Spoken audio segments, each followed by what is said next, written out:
नमस्कार दोस्तों, मैं गिरजेश कुमार तिवारी आप सब लोग को आज बहुत ही इम्पोर्टेंट सेशन लेके आ रहा हूं, जिसमें हम एनएफसी इंटरव्यू से रिलेटेड सारे डाउट्स क्लियर करेंगे। और भी जो डाउट्स है आप कमेंट बॉक्स में डालते रहिएगा, तो हम उसका भी रिप्लाई करेंगे आपको। ठीक है, तो एनएफसी इंटरव्यू को लेके बहुत ज़्यादा ही लोग चिंतित हैं, बहुत ज़्यादा भयभीत हैं, क्योंकि डिप्लोमा इंजीनियर्स के लिए आजकल इंटरव्यू देना बहुत टफ हो जा रहा है। और पिछले कई सालों से देख रहे हैं कि क्लासरूम्स हो ही नहीं रहे हैं, वो फिजिकल एक्टिविटीज नहीं हो रही हैं, और कोई एक्स्ट्रा करिकुलर एक्टिविटीज कैसे होगी जब आपका क्लासेज नहीं चल रही है। तो कोई भी आपका डिबेट कंपटीशन या कुछ हो नहीं पा रहा है, जिससे क्या हो रहा है कि आप सब लोग काफी भयभीत हो गए हैं कि इंटरव्यू बहुत बड़ी बात हो गई, एकदम डरने की एक सिचुएशन है। लगभग बहुत से ढेर सारे बच्चों का फर्स्ट टाइम इंटरव्यू एक्सपीरियंस होगा, बहुत ही अच्छा इंटरव्यू होने वाला है। आप बिल्कुल घबराइए नहीं, बहुत शानदार तरीके से इंटरव्यू होते हैं। ये सारे इंटरव्यू जितने भी डिपार्टमेंट ऑफ एटॉमिक एनर्जी से रिलेटेड हैं, ठीक है, डिपार्टमेंट ऑफ एटॉमिक एनर्जी से जितने भी रिलेटेड हैं, हर जगह, चाहे वो एनपीसीआईएल हो, चाहे आपका बार्क का हो, चाहे एनएफसी हो, चाहे हैवी वाटर बोर्ड हो। हैवी वाटर बोर्ड का भी अभी 2 तारीख को इंटरव्यू है। तो इंटरव्यू लेके बहुत ज्यादा भयभीत होने की जरूरत नहीं है। हमारी तरफ से सारे क्वालिफाइड स्टूडेंट को ढेर सारी शुभकामनाएं। आप सब लोग ने मेहनत किया, रिटन क्वालिफाई किया, उसके लिए ढेर सारी शुभकामनाएं। पर इसको आप फाइनल सिलेक्शन में कन्वर्ट करें, फाइनल आपका सिलेक्शन हो, ये हमारे लिए बहुत मायने रखता है। और आपके लिए भी आपकी जिंदगी की बात है, आपके लाइफ के चेंज होने की बात है। यहीं से आपका, अगर आपका सिलेक्शन हो गया तो आपका लाइफ चेंज होगा, नहीं सिलेक्शन होगा तो चीजें फिर वही बैक हो जाएंगी। तो थोड़ा आपको भी सिंसियर होना है, बहुत कैजुअली आपको इंटरव्यू नहीं देना है। कई लोग क्या है कि चलो यार इंटरव्यू बस डिस्कशन हो जाता है, बस ऐसे ही बातचीत हो जाती है। ऐसा नहीं है, आप चीजों को बहुत सही ढंग से सोच समझ कर जाएंगे। हर एक जवाब को आपको इस तरह देना है कि आपको लगे कि ये जवाब हमारा सही है और इससे हमारे सिलेक्शन होने के चांसेस बढ़ जाएंगे। तो आज के लेक्चर बहुत शानदार। हम सब लोग क्या करने वाले हैं कि इंटरव्यू गाइडेंस के जो अपने एक्सपीरियंस रहे हैं, जो और लोगों से हमने एक्सपीरियंस गेन किए, और भी लोगों से रेफरेंशियल हमने कांटेक्ट किए हैं, जो भी इस समय बार्क में है चाहे एनपीसीआईएल में, सबसे हमने अपने स्टूडेंट्स से कांटेक्ट किया कि क्या क्या प्रोसीजर रहा है। उस प्रोसीजर्स को हम स्टेप बाय स्टेप आपको 1 बाय 1 बताएंगे।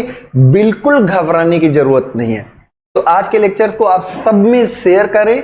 हमें शेयर करने के इतने ऑप्शंस नहीं मिलते, इतने टाइम नहीं मिलते कि हम सबको तक शेयर कर पाए। तो आप सब लोग इन सारे वीडियोज को, और भी हमने लेक्चर डाल रखे हैं, इन सारे वीडियोज को मैक्सिमम लोगों में शेयर करें।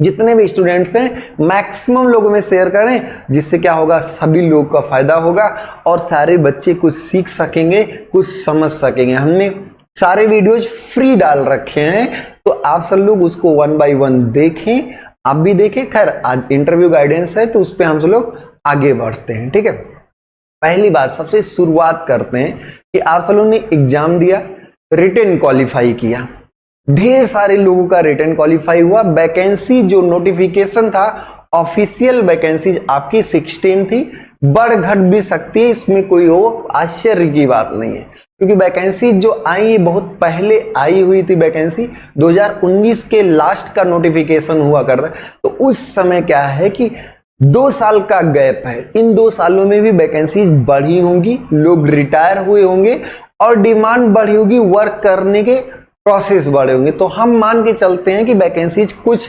अनऑफिशियली, जो अभी आपको बताया नहीं गया है, बढ़ गई होंगी।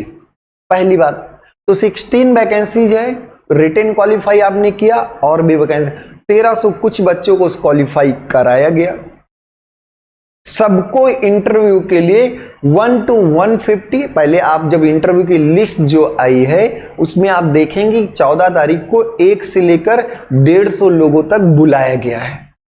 हैदराबाद आप सब लोग को जाना है। होमी जहांगीर भाभा के सेंटर है, जो आपको ECIL X करके रोड जो भी एड्रेस दिया था, उसके बारे में हम एक लेक्चर ऑलरेडी कर चुके हैं। वहां आपको सुबह 8 बजे रिपोर्ट करना है। पहले आप लिस्ट में अपना नाम देखे होंगे, जब सिलेक्ट हुए होंगे, सिलेक्ट हो गए, अब दूसरी लिस्ट आई कि आपका इंटरव्यू शेड्यूल और वेन्यू क्या है, तो उसको भी आप ध्यान से देखिए, आप किस नंबर में है, उसके रेफरेंशियल कौन सा डेट पड़ रहा है, उस डेट को आपको पहुंचना है। कितनी मतलब अच्छी बात है कि आप सब लोगों को किसी ने बुलाया एक इंटरव्यू, एक बातचीत और डिस्कशन करने के। तो ये बड़ा आप सब लोग, ढेर सारी बधाइयां हमारी तरफ से, ढेर सारी शुभकामनाएं हैं, सब लोग सिलेक्ट हो, ये हमारी कामनाएं हैं। खैर जितने लोग की सीटें उतने तो सिलेक्ट होने ही हैं, ठीक है। तो अब रिटन क्वालिफाई हुआ, आप सब लोग पहली लिस्ट में शॉर्ट लिस्ट देखे, हाँ सब लोग खुश हुए, अच्छी बात है। सेकेंड लिस्ट में आपका जो आया उसमें ये भी है कि कौन कौन से डॉक्यूमेंट आपको लेके जाने हैं, वो भी हमने 1 बाय 1 आपको क्लियर किया। उसको आप अपने सेकेंड लेक्चर में अपडेट्स में देख सकते हैं। नोटिफिकेशन को भी हमने डिटेल में डिस्कस किया, उसमें आपके फिजिकल स्टैंडर्ड्स किस तरह से नापे जाएंगे, क्या आई साइट होनी चाहिए, क्या हियरिंग एड्स लगने वाले को क्या ट्रीट किया जाएगा, वो सारी चीजें हमने नोटिफिकेशन के डिटेल से आपको बताया। दोनों लेक्चर आई थिंक आप सब लोगों ने देख लिया होगा, नहीं देखा है तो आप देख सकते हैं, दोनों लेक्चर आपके लिए बहुत समझदारी भरे हैं। अब हमने डेट डिसाइड हुआ, मान लीजिए किसी का इंटरव्यू 14 तारीख को है, सुबह 8 बजे आपको पहुंचना है। आप सब लोग से ये पहला स्टेप, पहली सलाह, सारे डॉक्यूमेंट मेंटेन कर लें। जो इसका लास्ट का अपेंडिक्स 3 था उसको आप भर लें। अपना एडमिट कार्ड, कुछ लोग के एडमिट कार्ड पे इन्विजिलेटर ने साइन नहीं किया था, एडमिट कार्ड रख लें। अपने सारे डॉक्यूमेंट रख लें, पहला स्टेप यही है। उसकी सारी फोटोकॉपी करा लें, 2-2 सेट आप कॉपी कराइए, फोटोकॉपी आप 2-2 सेट कराइए।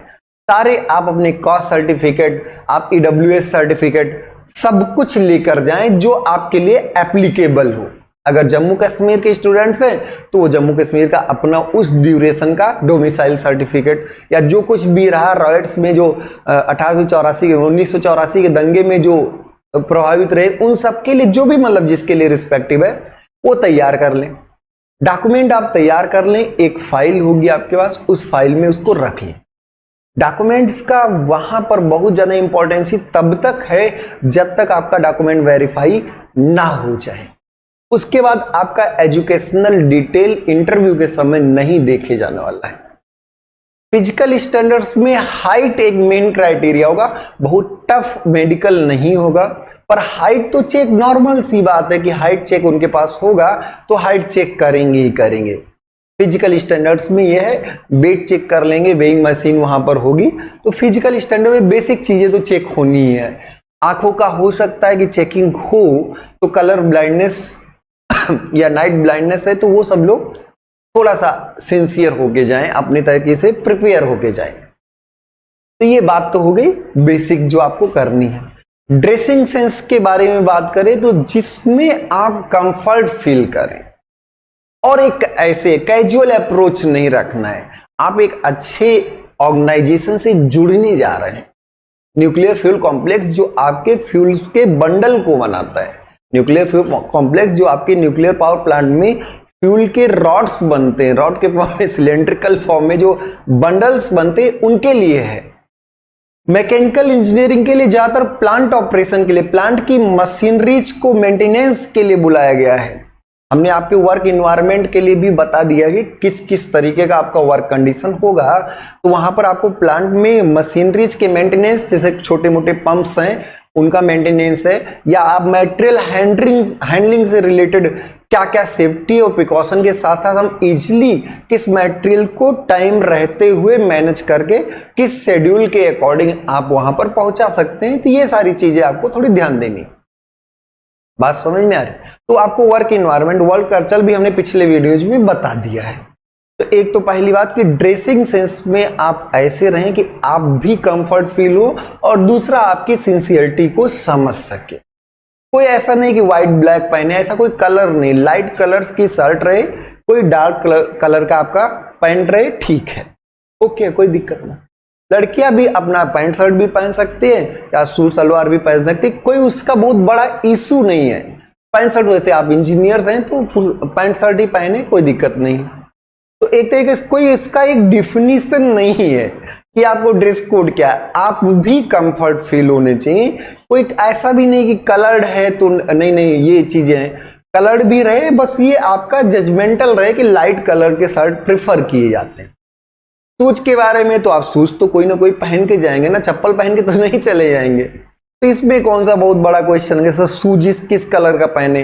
अरे भाई आपका एक कंफर्ट होना चाहिए और दूसरा आदमी आपको सिंसियर समझ सके। तो आप इसमें जिसमें आप कंफर्ट लगे, जिस कलर में आपको पसंद हो या जैसे भी आप, तो अपना घड़ी वैसे आप अवॉइड करें तो ठीक है, कोई बात नहीं, क्योंकि आपको वहां पर लिखने पड़ने का मौका। तो एक ड्रेसिंग सेंस की बात आपको आई थिंक क्लियर हो गया होगा।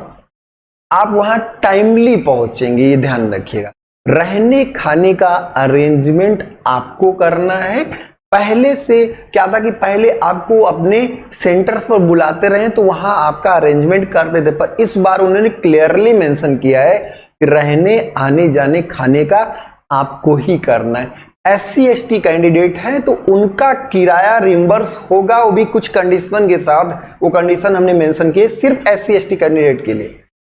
वो सिर्फ किराया आपका रिम्बर्स होगा सिर्फ SC SC कैंडिडेट के लिए, वो भी जो आपके मेंशन चीजें हैं जिसको हमने पहले डिस्कस कर रखा है, वो चीजें आपको भर के लिए। इस आपको डॉक्यूमेंट से अपने आप को प्रिपेयर रखना है। AWS कैंडिडेट जिस फॉर्मेट में आपके पास है वो लेके जाएं। अगर आपके रिस्पेक्टिव फॉर्मेट में बनवा सकते हैं तो आप उसमें बनवा लीजिए, अभी टाइम भी है। तो सारे सर्टिफिकेट आपके पास आई थिंक हो गए होंगे, तैयारी आपकी पूरी हो गई। ड्रेस कोड आपने अपने आप से डिसाइड कर लिया कि यही पहनना, ठीक है। अपने मम्मी पापा से भी आप पूछ लिए या फिर अपने फ्रेंड से पूछ लिए, आप डिसाइड कर लिए और वहां टाइमली आप पहुंचे। 8 बजे रिपोर्टिंग है, 8 बजे कोई ना कोई आपको अटेंड करने वाला मिलेगा। वहां आप जाएंगे, हॉल में आपको चेयर पर कहीं बैठाया जाएगा। एक कोई सेमिनार हॉल या कॉन्फ्रेंस हॉल होगा जहां पे गद्देदार अच्छी अच्छी सीटें लगी होंगी, वहां पर आपको बैठाया जाएगा। वहां पर आपको टोकन नंबर दिया जाएगा, उस टोकन नंबर से आपको कॉल, मतलब वो आपका एक तरीके से कैदी नंबर मिले। ये जनरल प्रोसीजर है। टोकन नंबर से आपका डॉक्यूमेंट वेरीफाई होगा, बोला जाएगा टोकन नंबर दिस, या फिर डायरेक्ट कॉल से हो सकता है, नाम से आपको बुलाया जाए। तो जो भी ये कोई बहुत बड़ी बात नहीं है, बुलाया गया, आप वहां गए, 1 बाय 1 अपने फाइल से आप फाइल में सीक्वेंसली इंक्रीजिंग ऑर्डर में चीजों को लगाएं। Increasing order in the sense high school लगा दिए, इंटरमीडिएट लगा दिए, डिप्लोमा लगा दिए और सारी चीजें आपने 1 बाय 1 चेक कराया। उनका मन किया तो आपने उसको फाइल से निकाल के दे दिया। वहां इंटरव्यू नहीं चल रहा है, वहां ये कोई एटिकेट्स का मैटर ही नहीं है कि सर निकाल के फाइल से देंगे कि वैसे फाइल में लगे रहने देंगे, वहां कोई मैटर ही नहीं है। सिर्फ आप उनको फाइल दे दिए या अगर उन्होंने कहा तो उसको निकाल के आप दे दिए। एक एक डॉक्यूमेंट उनको दे दिए, उन्होंने चेक कर लिया। जहां पे उनको डाउट रहा, अगर आपने लगाया ट्रांसपेरेंट पॉलिथीन होती है वो आप देख सकते, कोई दिक्कत नहीं होगी। डॉक्यूमेंट वेरीफाई हो गया। इसके बाद डॉक्यूमेंट सारे आपके ओरिजिनल उनको सेटिस्फाई हो गए। लास्ट में अपेंडिक्स 3 वाले पर उन्होंने साइन कर दिया कि भैया इनका हमने वेरीफाई कर लिया है, सब कुछ ओके है। वो अपना नोट भी कर लेंगे, अपने रिकॉर्ड मेंटेन करने के लिए वो अपना नोट कर लेंगे। उसी बीच आपका फिर फिजिकल टेस्ट होगा। फिजिकल टेस्ट में बेसिक यहाँ पे 2 ही 3 चीजों के ज्यादा चांसेज हैं, क्योंकि फिजिकल टेस्ट अभी तक नहीं रहा है लेकिन अब इस बार है, इसमें उन्होंने कंपलसरी भी लिखा हुआ है। तो फिजिकल टेस्ट में हाइट तो चेक होना ही होना है। बॉडी मास इंडेक्स का फ्लेक्सिबिलिटी है, उसमें कोई डरने की बात नहीं। बहुत मोटे हैं कम कर लेंगे, एक गाइडेंस दे देंगे भैया इतने दिनों में आप कम कर लीजिए, कर लोगे। बहुत पतले खा पी के मोटे हो जाए, नौकरी मिलेगी मोटा जाएंगे, तो वो भी बहुत बड़ा इशू नहीं है। हाइट चेक होगा, वेट चेक होगा, आई साइट चेक होने के चांसेस हैं। ये 3 चीजें आपकी बेसिकली चेक होंगी फिजिकल स्टैंडर्ड्स में। आप जनरली सब लोग क्वालिफाई कर जाओगे, कोई दिक्कत यहां तक नहीं आने वाली। डॉक्यूमेंट्स अपना मेंटेन रखिएगा। जिसके एडमिट कार्ड गायब हो गए वो अपना कहीं ना कहीं PDF रखे होंगे, प्रिंट आउट निकाल लीजिए, जिस भी तरीके से आप कर सके मैनेज। खैर एडमिट कार्ड आपके पास होना चाहिए। तो ये प्रोसेस हो गया। इसके बाद वहां पर बहुत अच्छा वर्क इन्वायरमेंट है, इतना शानदार। 7 से 8 पैनल बने होंगे, 7 से 8 पैनल। हर एक पैनल में 7, 8, 10 मेंबर के आसपास रहेंगे। 5 से 10 के बीच में मेंबर्स रहते हैं जन हर एक पैनल में। उसमें आपका मैकेनिकल का भी रहेगा, इलेक्ट्रिकल का भी रहेगा, आर्किटेक्ट का भी रहेगा, सिविल का भी रहेगा, हर एक का एक्सपर्ट रहेगा। क्योंकि आप अगर कोई ड्राइंग बना रहे हैं तो वो आर्किटेक्ट जस्टिफाई करेगा कि आप ड्राइंग सही तरीके से बना रहे कि नहीं बना रहे। एक बोल्ट की भी अगर आप ड्राइंग बना रहे तो सिंसियरली आप बनाइए कि बोल्ट की ड्राइंग कैसे होनी चाहिए, ठीक है। या मान लीजिए सर्कल, आपका कोई भी प्रोजेक्शन सर्कल दिख रहा तो उसके ड्राइंग वो चेक करेगा। और क्या, ऐसा मत इलेक्ट्रिकल इंजीनियर इतना तो आपसे पूछ ही सकता है कि आप उसमें आंसर करने लायक कुछ क्वेश्चंस हों, ठीक है। तो बेसिक चीजें पूछ सकते। तो अब आप वहां पर इंटरव्यू जहां हो रहा है, डॉक्यूमेंट वेरिफिकेशन अलग सेक्शन में होगा, इंटरव्यू अलग सेक्शन में। इंटरव्यू के लिए रूम में, एक एक रूम में 8 लोग बैठे हुए हैं, 10 लोग बैठे हुए हैं, ऐसे 8-10 पैनल बनना ही है, क्योंकि 150 बच्चों को बुलाया गया है पर डे। एक इंटरव्यू पैनल 30 बच्चों से ज्यादा नहीं ले सकता। 15 बच्चे, 20 बच्चे ऐसे ही इंटरव्यू ले पाएंगे।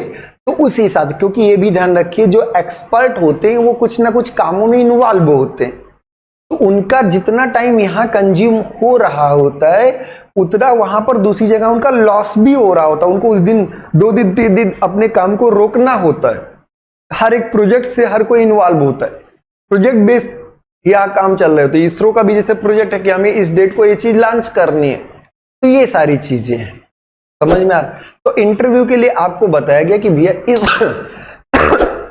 इस वाले चैम्बर में आपका है, कोई एक पैनल हुआ, उस पैनल में आपका इंटरव्यू लगा हुआ।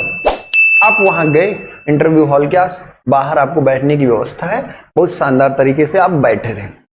बुलाया गया, अच्छा आप जाइए। जब बुलाया जाएगा उस समय वहां बाहर गेट पर जो होगा वो आपका टाइमिंग नोट करेगा। जैसे आप 12:15 पर अंदर गेट के एंट्री किए, और जब आप एग्जिट करेंगे वो भी टाइमिंग वो नोट करेगा। तो इससे वहां आप देख सकते हैं कि आपका कितने घंटे या कितने मिनट इंटरव्यू चला, ठीक है।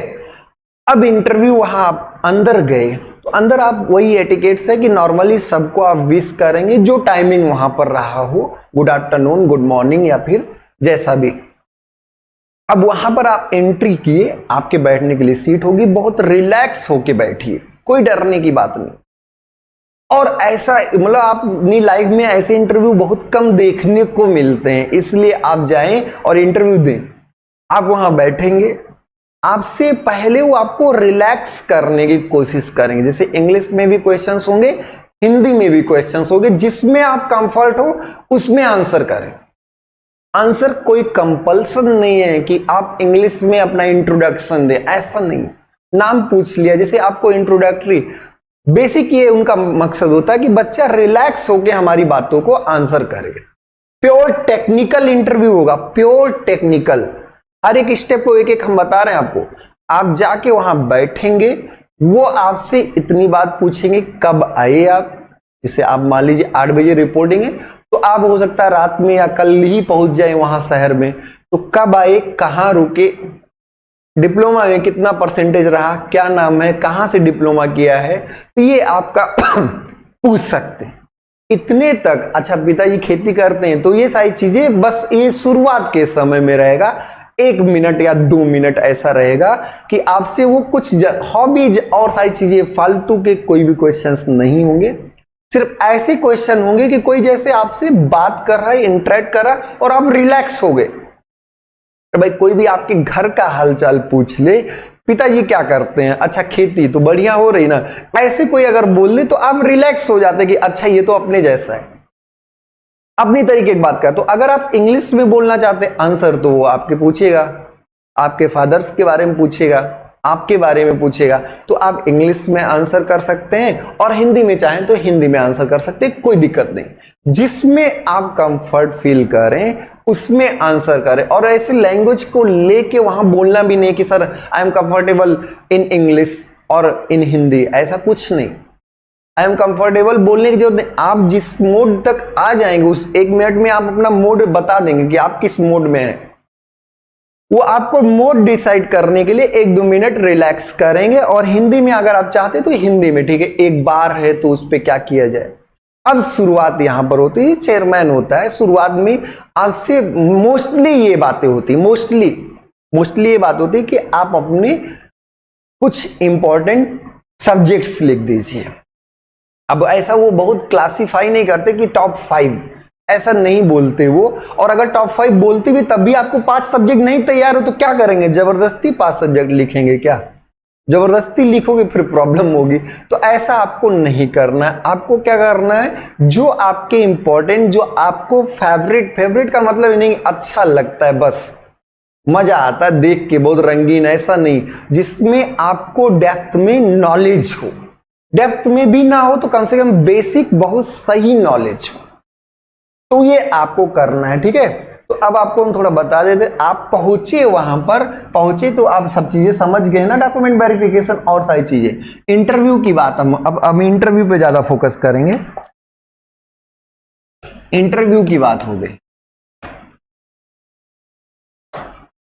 अब इससे देखिए, इस तरह के कल्चर का इंटरव्यू हम बता रहे हैं कि जो एनएससी है, एनपीसीआईएल है, बार्क है, इन सब के इंटरव्यू से रिलेटेड। तो आपसे सिंपली आपका नाम बहुत रेयरली पूछ लिया, अच्छा गिरजेश जी, ओके ठीक है, योर नेम इज, तो गिरजेश, बस आप ऐसे सिंपली बोल देंगे जो भी होगा, बहुत घबराना नहीं है, बहुत आराम से वो बातचीत करेंगे 8 लोग मिलकर, ठीक है, आपसे बहुत चीजें बातचीत करेंगे। तो इंटरव्यू में पहला स्टेप ये आपका हो गया। उसके बाद आप बैठे, रिलैक्स हो गए।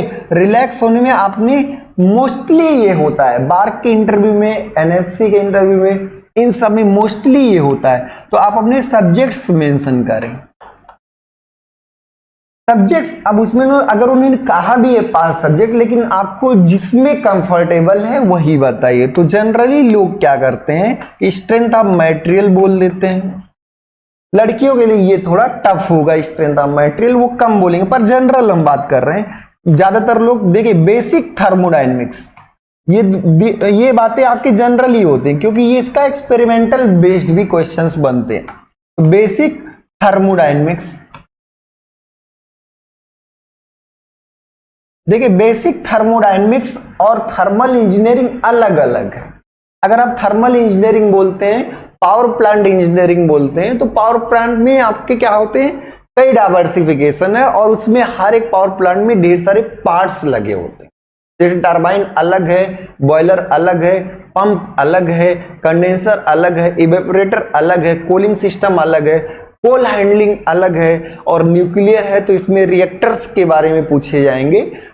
इसमें आपके रिएक्टर, तो आप क्या ऐसे पावर प्लांट अगर आप बोलते हैं मतलब आपका फेवरेट होगा तब बोलते हैं ना, आप उसके बारे में आपको थोड़ी सी जानकारी होगी इसलिए आप बोलते हैं। तो अब ये 2 चीजें आपके बेसिकली लोग ये बोल देते हैं, बेसिक थर्मल। इसके बाद जो होता है बेसिक थर्मोडायनेमिक्स, कुछ काफी लोग बोल देते हैं हाइड्रोलिक्स।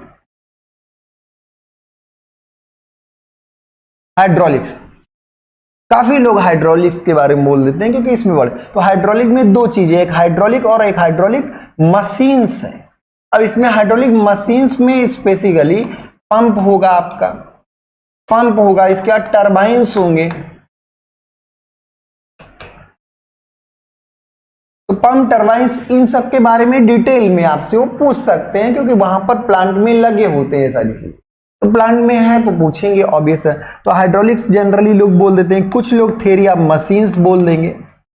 थ्योरी ऑफ मशीन से भी बहुत जनरल क्वेश्चंस बनते हैं, बहुत शानदार क्वेश्चंस होते हैं, ठीक है। तो थ्योरी ऑफ मशीन में अगर आप साइकिल से चल रहे हैं, बेंड कर गए तो क्या होगा, बेंड करने में जायरोस्कोपिक कपल आएगा कि नहीं आएगा, वाइब्रेशन क्या समझते हैं, मैकेनिज्म क्या होता है, फ्लाईव्हील का क्या काम है, गवर्नर का क्या काम है, तो बोला ऐसे ढेर सारे क्वेश्चन, तो खूब ढेर सारे क्वेश्चंस के डिटेल हम आपको सेंड करेंगे, ठीक है।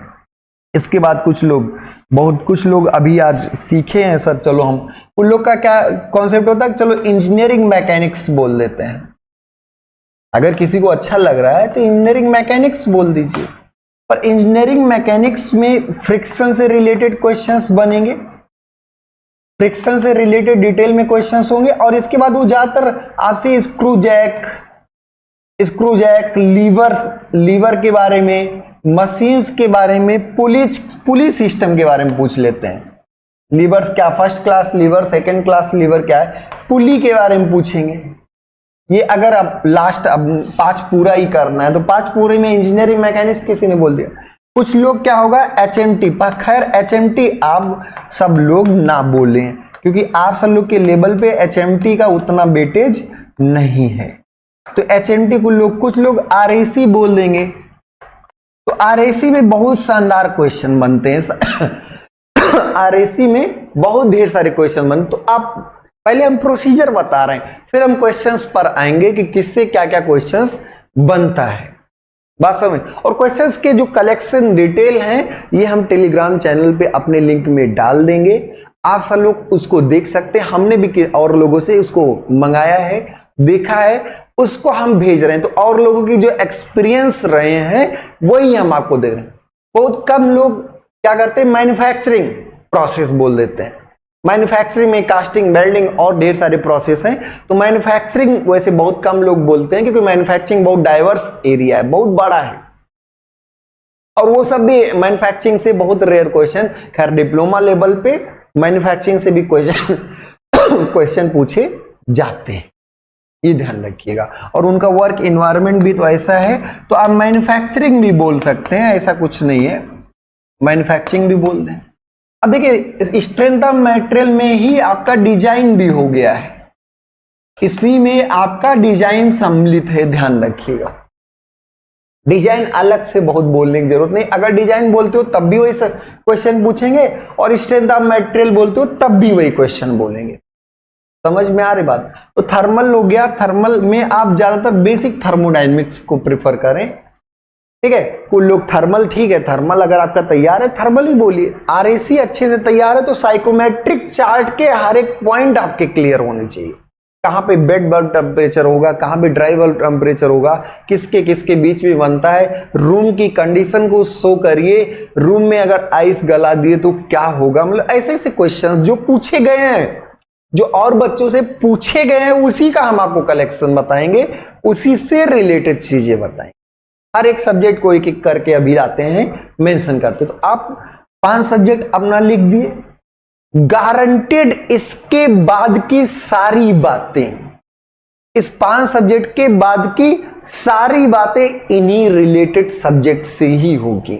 अब कोई हालचाल नहीं पूछेगा, अब कोई हॉबी नहीं पूछेगा, जैसे आपने अपने 5 सब्जेक्ट लिखे इसी से रिलेटेड प्योर टेक्निकल इंटरव्यू होगा। अब हमारी इसमें टिप्स थोड़ा समझ लीजिए, उससे बाद हम सब्जेक्ट्स को लेके आएंगे। टिप्स ये है कि आप मैक्सिमम टाइम कंज्यूम करने की कोशिश करें। पिछली बार डिप्लोमा का जो इंटरव्यू लोगों का रहा, एक्सपीरियंस रहा, बार का एक्सपीरियंस रहा, एनपीसीएल का एक्सपीरियंस जो भी रहा, उसमें उन्होंने बोर्ड पर भी क्वेश्चन कराए थे। जैसे किसी ने आपको हाइड्रोलिक मशीन बताया तो क्लासिफिकेशन ऑफ पंप पूछ लिया गया, ड्राफ्ट ट्यूब क्या होता है, ये सारी चीजें जब पूछी गई, अगर आपने कहा कि चलिए आपसे भी पूछा गया कि हाइड्रो पावर प्लांट का आप स्केच बना दीजिए, हाइड्रो पावर प्लांट का, या फिर आपको पंप की किसी एक पंप की स्केच बनाए, तो वो स्केच, अब पहले क्या होता था कि पहले पेज पर उन्होंने बीटेक लेवल पर पेज होता है, पेज में आप बनाएंगे, प्रॉपर तरीके से बनाएंगे, क्योंकि वो तरीका भी देखने वाले लोग हैं, रफली ऐसे नहीं आग मूंद के, जैसे हमारी राइटिंग तो बहुत खराब है तो हम बहुत रफली लिख देते हैं, लेकिन आपको वहां सिंसियरली अपनी सिंसियर होके आंसर करना। तो पहला टिप ये करना है, टाइम कंज्यूम करें। टिप्स के बारे में हम आपको बता दे रहे हैं अभी से, क्योंकि कुछ लोग पूरी वीडियो देखना पसंद ही नहीं करते, उनको मजा ही नहीं आता। सारी चीजें सीख लोगे तो क्या दिक्कत होगा है, लेकिन चलो टिप्स है, मैक्सिमम आप टाइम कंज्यूम करें, क्योंकि आप जितने टाइम तक उनको झेल लेंगे, मतलब बर्दाश्त कर रहे हैं, आपके सिलेक्शन के चांसेस बढ़ जाएंगे। जनरल जो आपका होता है 40 से 45 मिनट का इंटरव्यू रहेगा, 40 से 45 मिनट ये जनरल है। अगर कुछ नहीं बता रहा हो तो 15 मिनट में भी, 10 मिनट में किसी को खाली नहीं करते, ये ध्यान रखिएगा। तो 40-45 अगर आप बताते जा रहे हैं तो 1 घंटे भी जा सकता है, चांसेस हैं, पर ये जनरल रेंज है। 10-15 मिनट किसी के ना होने के पहले से क्लियर हो जाए तो भैया जाओ, जाके मिल के चले और हल चले। तो जनरली टाइम कंज्यूम करें, बोर्ड पर आप क्लियर लिखें, राइटिंग क्या होनी चाहिए, क्लियर होनी चाहिए, राइटिंग आपकी क्लियर होनी चाहिए। बोर्ड पर कोशिश करेंगे इस बार की बोर्ड पर आपको बुलाया जाए और बोर्ड पर ही पूछा जाए, यही एक्सपीरियंस लोगों का भी रहा है, ठीक है। एक मोस्ट इंपॉर्टेंट बात है, ठीक है, बेसिक कॉन्सेप्ट क्लियर रहना चाहिए, उस सब्जेक्ट का बेसिक कॉन्सेप्ट। बेसिक कॉन्सेप्ट से क्वेश्चंस खूब आएंगे। बेसिक कॉन्सेप्ट का मतलब हमारे प्लेलिस्ट से नहीं, उस सब्जेक्ट का जो आपने सब्जेक्ट बताया उससे बेसिक क्वेश्चंस। जैसे अगर आपको हाइड्रोलिक्स बताया गया तो पहले तो ये हाइड्रोलिक की डिफिनीशन भी पूछ सकता है। स्ट्रेंथ ऑफ मटेरियल अगर आपने बताया तो स्ट्रेंथ ऑफ मटेरियल की डिफिनीशन पूछ सकता है कि इस सब्जेक्ट की डिफिनीशन क्या है, इसमें क्या करते हैं भाई। तो डिफिनीशन में एक क्लियरिटी मिलती है, कि ओवरव्यू मिलता है कि इस सब्जेक्ट में हम क्या करने वाले। जैसे थ्योरी ऑफ मशीन है तो थ्योरी ऑफ मशीन में हम क्या पढ़ते हैं, मशीन्स और मशीन के पार्ट के बीच के रिलेटिव मोशन और उनके बीच लगने वाले फोर्सेस की स्टडी करते हैं। तो पार्ट्स के रिलेटिव मोशंस और उनके बीच लगने वाले फोर्स की एनालिसिस हो गई। मैकेनिक्स में क्या पढ़ते हैं कि फोर्स के, किसी भी रिजिड बॉडी में फोर्स और फोर्स के इफेक्ट की एनालिसिस करते हैं।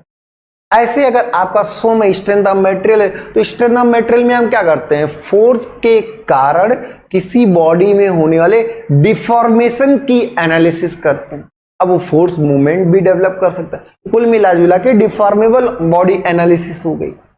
ऐसे अगर फ्लूइड में, तो फ्लूइड में हम क्या करते हैं, हाइड्रोलिक्स बोलेंगे आप सब लोग, तो हाइड्रोलिक्स में क्या कर रहे हैं कि हम जो कोई भी ऐसा मटेरियल जो फ्लो कर रहा है उसकी एनालिसिस हम करते हैं, उसमें क्या क्या इफेक्ट्स आएंगे उनकी पूरी डिटेल एनालिसिस करते हैं। ऐसे हम सब लोग थर्मोडायनेमिक्स में गैसेस के मोशन से रिलेटेड चीजें पढ़ते हैं। बात समझ में आ रही? तो ये सारी चीजें हैं, ऊष्मा के आदान प्रदान, हीट इंट्रैक्शन और उनके प्रभाव को पढ़ते हैं, हीट इंट्रैक्शन और उनके इफेक्ट्स को पढ़ते हैं। तो ये सारी चीजें बेसिक डेफिनेशन आप अपने रिस्पेक्टिव ट्यूटर से या सब्जेक्ट्स जो भी है उससे क्लियर कर लीजिए। आप एक माइंड सेटअप बना लीजिए कि ये सब्जेक्ट तो हमें अच्छे से बताना है। उनके बेसिक क्वेश्चंस हम आपको भेज देंगे। टेलीग्राम चैनल पर आप जुड़े गिरजेश तिवारी लर्निंग पॉइंट से, उस पर हम पीडीएफ आज ही के डेट में डालेंगे, उसको आप देखेंगे, सारे क्वेश्चंस आपके क्लियर हो। अभी नहीं कि उसके सारे क्वेश्चन के आंसर ढूंढ रहे हैं, जो सब्जेक्ट है उस सब्जेक्ट को आप देखेंगे और उस सब्जेक्ट से रिलेटेड बेसिक क्वेश्चंस को आप पढ़ेंगे डिटेल में। तो बेसिक एक और, ठीक है, जो भी आप बोलेंगे वो करेक्ट बोलेंगे, मतलब सही चीजों को ही बोलेंगे। जैसे आपको अगर कुछ आता है, ठीक है भाई, वो आपसे 2 का पहाड़ा जानना चाह रहा था, मान लीजिए 2 का टेबल वो आपसे सुनना चाह रहा है, आपको 2 का नहीं आ रहा, 3 का आ रहा, ठीक है भाई, जो हम बोलेंगे वो सही बोलेंगे। ये अलग बात है कि उसके हिसाब से, उसके अकॉर्डिंग हम आंसर ना कर पाए, ये हो सकता है, क्योंकि जो आदमी एक्सपेक्ट कर रहा है वो आंसर कर पाना थोड़ा मुश्किल होता है। पर हाँ, जो भी हम बोलें वो सही बोलेंगे, क्योंकि अगर आप गलत आंसर करते हैं तो वहां उलझा नहीं पाएंगे, वही आपको जस्टिफाई करेंगे कि आपने गलत बोला। वो ऐसे क्वेश्चंस आपसे पूछेंगे कि आपको खुद ही फील होगा कि हमने उसका आंसर गलत दे दिया। तो ध्यान रखिए, इसमें बड़ा सपोर्टिव स्टाफ रहता है। आप सब लोग जब बोर्ड पर कोई चीज बता रहे होंगे, आप एकदम बातचीत करने का माहौल होता है, कोई डरने की बात नहीं। पर उसमें क्या होता है कि अगर आप गलत कर रहे हैं तो वहां लोग हिंट भी करेंगे, बस उस हिंट को आपको कैच करना है, उस बातों को समझ लेना। वो हिंट करेंगे कि अच्छा गलत हो रहा, सही कर लो भाई, तो मतलब वो बोलेंगे नहीं कि सही कर लो, अच्छा ऐसे हो जाए तो वहां आपको डायरेक्शंस एक दे रहे हैं कि अच्छा ऐसे हो जाए, मतलब आपने गलत कर दिया है, उसको सही कर लीजिए, ऐसे हो जाए तो। मतलब आप वहां पे आपको एकदम ओपन तरीके से इस चीजों को क्लियर करके रखना है। तो गलत नहीं बोलेंगे, जो भी बोलेंगे एकदम सही, आपकी डायरेक्शन सही होनी चाहिए, आपके नॉलेज करेक्ट होनी चाहिए। गलत नॉलेज को वो अप्रोच नहीं करते। बाद में तो आपको वहां सीखना ही है, 6 महीने के लर्निंग थ्योरेटिकल पीरियड है और 1.5 साल का आपका वहां पर इन प्लांट आपकी ट्रेनिंग है, तो उसमें बहुत ज्यादा दिक्कत नहीं होगी, एग्जाम भी होंगे। बस आपको क्या चाहिए, जो सीखे वो सही होनी चाहिए, गलतियां नहीं। आप नहीं आता सॉरी बोल सकते हैं, कोई दिक्कत नहीं है, नहीं आता तो आप सॉरी बोल सकते हैं, पर उसमें आपको गलत नहीं बोलना है। कितने तो हमारे टिप्स रहे, ये आप ध्यान रखिए। टाइम मैक्सिमम कंज्यूम करें, चीजों को क्लियर करें। क्लासिफिकेशन आप पंप आए तो डिटेल में लिखें, मतलब जो भी आपसे बोला जाए, तो ये चीजें आपको मेंटेन करनी है और लैंग्वेज प्रॉब्लम वहां पर नहीं होने वाला। सब्जेक्ट वाइज अगर हम बात करें, सब्जेक्ट जैसे स्ट्रेंथ ऑफ मटेरियल, जिसने मोस्टली लोग ये बोलते भी हैं, जिसने बोला है उनसे आपका माइल्ड स्टील का स्ट्रेस स्ट्रेन डायग्राम पूछा ही गया है। एल्युमिनियम का कभी पूछ लेंगे, कभी कास्ट आयरन का पूछ लेंगे, मतलब स्ट्रेस स्ट्रेन डायग्राम, रबर का भी पूछ लेंगे। तो स्ट्रेस स्ट्रेन डायग्राम आपको आना ही चाहिए, वो भी पूरे डिटेल में। आने का मतलब कि हर एक पॉइंट आपको उसमें आने चाहिए। यील्ड पॉइंट क्या होगा, इलास्टिक पॉइंट क्या होगा, प्रोपोर्शनल लिमिट क्या होगा, टफनेस क्या होगी, रेजिलेंस क्या होगी, इलास्टिक मॉडुलस इसमें कैसे बताओगे, मतलब उससे रिलेटेड सारे क्वेश्चंस। डक्टिलिटी कैसे बताओगे, बिटरनेस कैसे बताओगे, ये समझ पा रहे ना आप। उसमें मॉडुलस ऑफ रेजिलेंस क्या होगा, प्रूफ रेजिलेंस क्या होगा, ऑफसेट जिसमें आप आते हैं कि प्रूफ स्ट्रेस की बात आती है, तो ऑफसेटिंग के केस में यील्ड स्ट्रेस किस पे निकालते हैं, मतलब सारी प्रॉपर्टीज आपको डिटेल में वहां पर आनी चाहिए। रबर का भी आना चाहिए और उसके साथ साथ आपको माइल्ड स्टील का, किसी भी डक्टाइल मटेरियल का आना चाहिए, किसी भी ब्रिटल मटेरियल का। तो ये बेसिक होता है। कॉलम से आपसे इफेक्टिव लेंथ पूछ लेंगे, सिलेंडरनेस रेशियो पूछ लेंगे, मोमेंट ऑफ इनर्शिया किसी एक स्टैंडर्ड शेप का पूछ लेंगे। यहां ध्यान रखें न्यूमेरिकल यहां नहीं पूछा जाएगा। इंटरव्यू में कोई वैल्यू वाइज आंसर नहीं पूछे जाएंगे। रेंज पूछ सकता है किसी का कि कब थिक सिलेंडर होता है, कब थिन सिलेंडर होता है, ये चीजें। फॉर्मूले पूछ सकते हैं, थिन सिलेंडर और थिक सिलेंडर में आपसे फॉर्मूले जरूर पूछे जाएंगे। वॉल्यूमेट्रिक स्ट्रेन का फॉर्मूला होता है ये। हुप स्ट्रेस क्या होता है, हुप स्ट्रेस किसको डिफॉर्म करने की कोशिश करेगा, तो हुप स्ट्रेस और मतलब एक बेसिक कॉन्सेप्ट आपका जरूर क्लियर रहे हर एक टॉपिक का, क्योंकि बेसिक पूछेंगे। अगर आप बताते गए तो उसमें एडवांस क्वेश्चन भी हो सकता है। तो एक्सियल मेंबर लोडिंग है, उसके बारे में आपसे पूछ लेंगे क्या क्या होगा। जैसे किसी एक्सियल बार को अगर हम इसमें लोडिंग लगा दें तो क्या क्या होगा, अगर लोडिंग ना लगा के हीट करें तो क्या होगा, बेंडिंग की वजह से किस फाइबर में कंप्रेशन, किस में टेंशन, मतलब बहुत बेसिक बेसिक क्वेश्चंस रहेंगे। पर हाँ, स्ट्रेस स्ट्रेन डायग्राम तो बहुत ही इंपॉर्टेंट है, इससे पूछा ही जाएगा अगर आपने स्ट्रेंथ ऑफ मटेरियल बोला है तो ये ध्यान रखिएगा। स्ट्रेस स्ट्रेन डायग्राम आपको बताना ही बताना है, और सारी चीजें आप समझ पा रहे हैं, ठीक है। बहुत एडवांस में आपके स्प्रिंग से रिलेटेड क्वेश्चंस कम पूछते हैं। स्प्रिंग का बहुत करेंगे, कॉम्बिनेशंस पूछ लेंगे, तो बहुत डरने की। और डिफ्लेक्शन का फॉर्मूले आप बस सोचिए कि नहीं आपसे वो फॉर्मूला एक्सपेक्ट करेंगे। डिफ्लेक्शन के फॉर्मूले रट लो, ठीक है, अगर आपका सब्जेक्ट है तो रटे ही होंगे, तो रट लो, लेकिन डिफ्लेक्शन के फार्मूले से बहुत ज्यादा क्वेश्चन आने के चांसेस नहीं है कि एग्जैक्ट वैल्यू पूछे, क्योंकि उनको भी शायद याद ना हो। बस ये है कि आप क्लियर रहें इस पे क्या होने वाला, फ्री एंड कैंटिलीवर बीम क्या होता है। एक दूसरा इसमें स्ट्रेस स्ट्रेन के बाद इंपॉर्टेंट टॉपिक ध्यान रखिएगा, ये फर्स्ट इंपॉर्टेंट है। सेकेंड इंपॉर्टेंट जो आपका होने वाला है इसमें सेकेंड इंपॉर्टेंट है SFD and BMD. SFD and VMD, इससे क्वेश्चंस पूछ ही लिया जाता है कि चलो भाई ऐसी बीम है, कैंटिलीवर बीम है, इस पर यूनिफॉर्मली डिस्ट्रीब्यूटेड लोड लगा दिए तो किस शेप का होगा। फिर एसएफडी बीएमडी इसका ड्रॉ करने के लिए बोल दिए, तो ड्रॉ जब भी आप करें, कोई मेंबर बना है तो उसके जस्ट नीचे एक्सिस इसका भी बना है। शियर फोर्स ड्रॉ करो, बेंडिंग मोमेंट ड्रॉ करो, किसका स्लोप क्या बताएगा। अगर यूनिफॉर्मली डिस्ट्रीब्यूटेड है, मतलब इसकी लोड इंटेंसिटी कांस्टेंट है, तो शियर फोर्स डायग्राम क्या होगा, लीनियर होगा, और बेंडिंग मोमेंट क्या होगा, पैराबोलिक होगा। तो एसएफडी बीएमडी आपका बहुत डिटेल में पूछा जाएगा, ध्यान रखिएगा। कोई एक बीम दे देंगे, अभी हम लेक्चर डालें एसएफडी बीएमडी के, आप 6 लेक्चर पढ़ लेंगे, सारे कॉन्सेप्ट क्लियर हो जाए।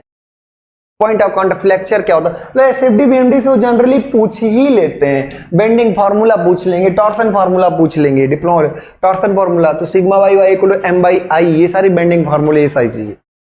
ई बाई आर लोग नहीं बताते, वो भी बता दीजिएगा आप सब लोग।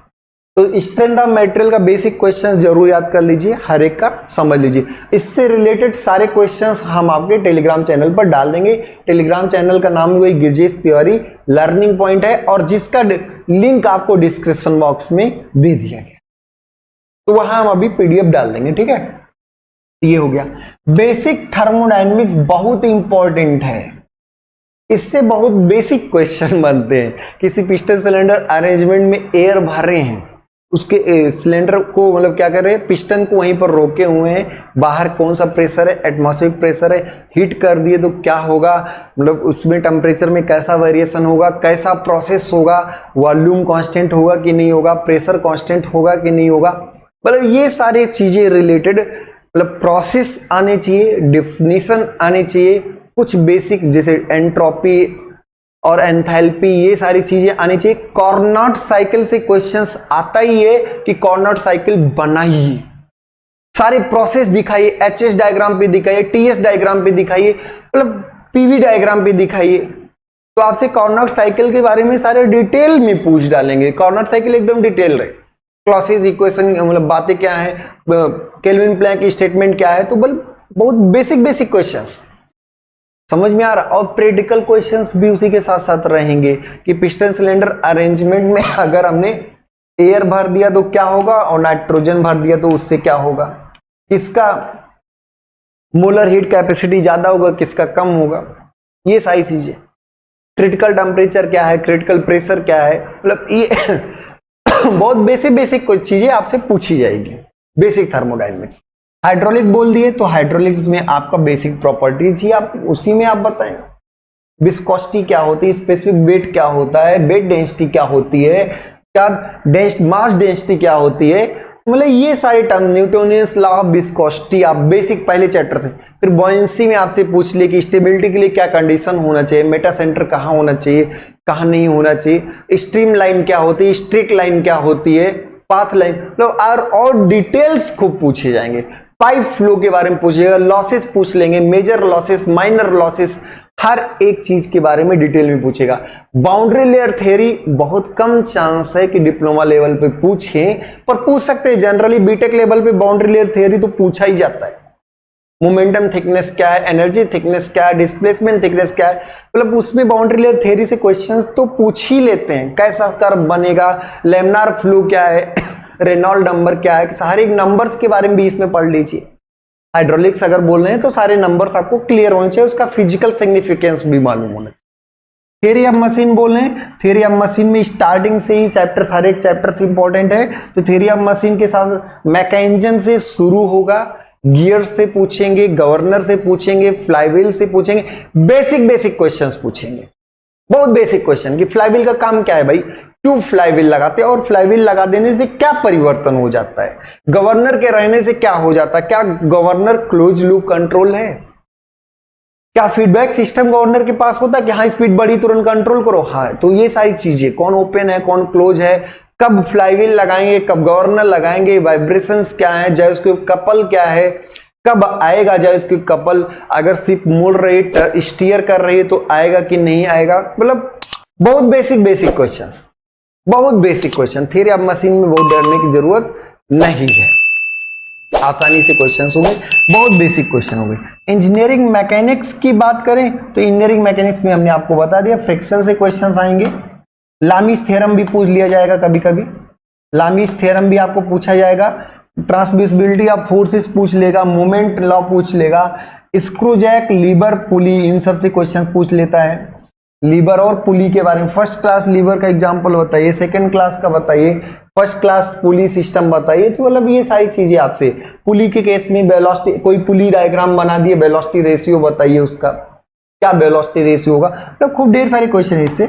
एचएमटी जनरली डिप्लोमा वाले ना ही बताएं तो अच्छा है, क्योंकि एचएमटी से बहुत क्वेश्चंस बनते हैं और ये आप जनरली ना बताएं क्योंकि आप डिटेल में पढ़े भी नहीं होते, ठीक है। मैन्युफैक्चरिंग में तो मैन्युफैक्चरिंग बहुत ब्रॉड टर्म है, उसमें welding, casting, machine tool technology, हर एक टर्म उसमें आ जाएंगे तो कुछ भी आपसे पूछ सकते हैं। मैन्युफैक्चरिंग खैर आपसे, क्या एल्युमिनियम की वेल्डिंग हो सकती है कि नहीं, क्या स्टेनलेस स्टील की वेल्डिंग हो सकती है, तो होगी तो कैसी किस कंडीशंस में होगी और होने डिफिकल्ट क्यों होता है, मतलब बहुत बेसिक बेसिक क्वेश्चंस उसमें भी रहेंगे, जो जिसका आपका इंपॉर्टेंस है।